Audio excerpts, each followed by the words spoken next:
wabarakatuh. Perkenalkan, saya Kesha Valensky dari kelas 12-7.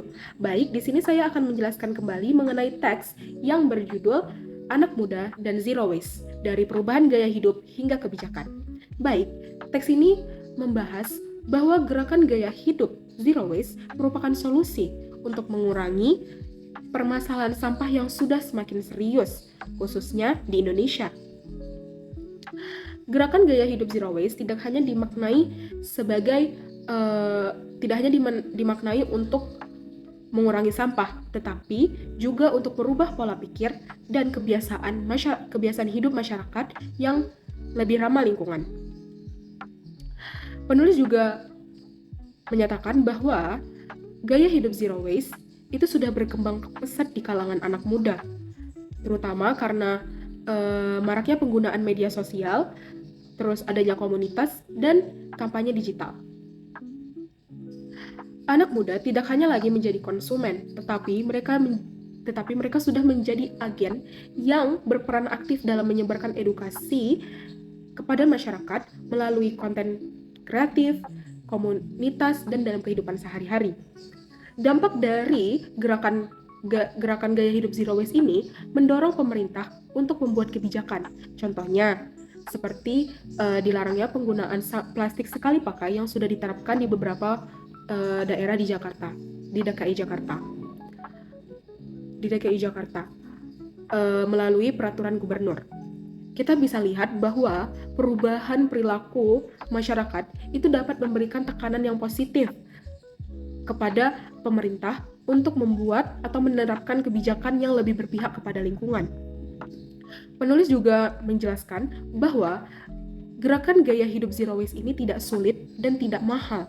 Kita bisa mulai dari langkah sederhana seperti membawa tas belanja sendiri, menggunakan barang yang dapat digunakan berulang kali, tidak menggunakan plastik sekali pakai, membeli barang second hand, dan berbelanja di bookstore. Dari langkah-langkah sederhana itu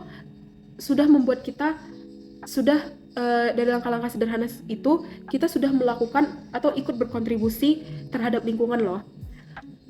Dan penulis juga menyajikan data survei terhadap anak muda usia 20-25 tahun. Dan hasil survei tersebut menunjukkan bahwa anak muda itu sudah mengetahui dan mulai menerapkan gaya hidup zero waste itu.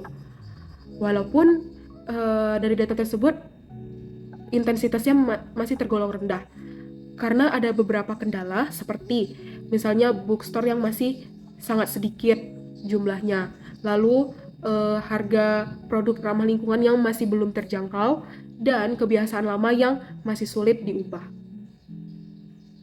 Dan pada bagian terakhir, penulis juga menekankan bahwa pentingnya memperluas jangkauan gerakan gaya hidup zero waste ini, karena dengan penerapan gaya hidup zero waste yang berkelanjutan itu dapat memberikan dampak yang positif bagi kita di masa depan yang akan datang jika kita lakukan secara konsisten.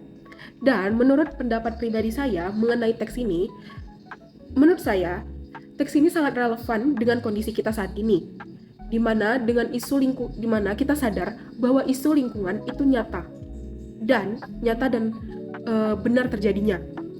Jadi kita sebagai anak muda harus bahwa anak muda itu berperan penting dalam perubahan lingkungan saat ini. Kita tidak hanya sebagai pengguna produk, tetapi kita sebagai penggerak perubahan sosial.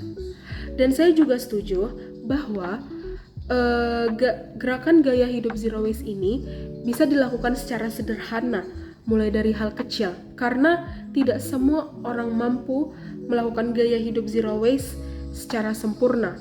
Dengan langkah-langkah kecil seperti membawa botol minum sendiri, mengurangi sampah plastik, itu dapat berdampak positif bagi lingkungan jika kita lakukan secara konsisten. Menurut saya juga bahwa keberhasilan dari gaya hidup zero waste ini tidak boleh hanya dibebankan kepada masyarakat saja.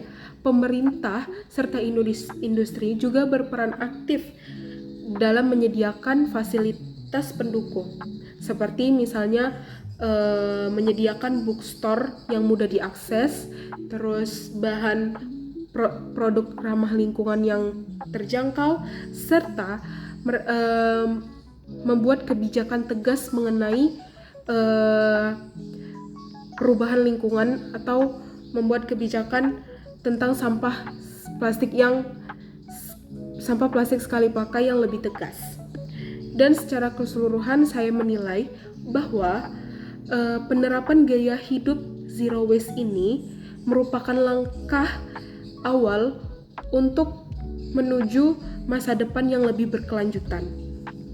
Sekian dari saya, terima kasih. Assalamualaikum warahmatullahi wabarakatuh.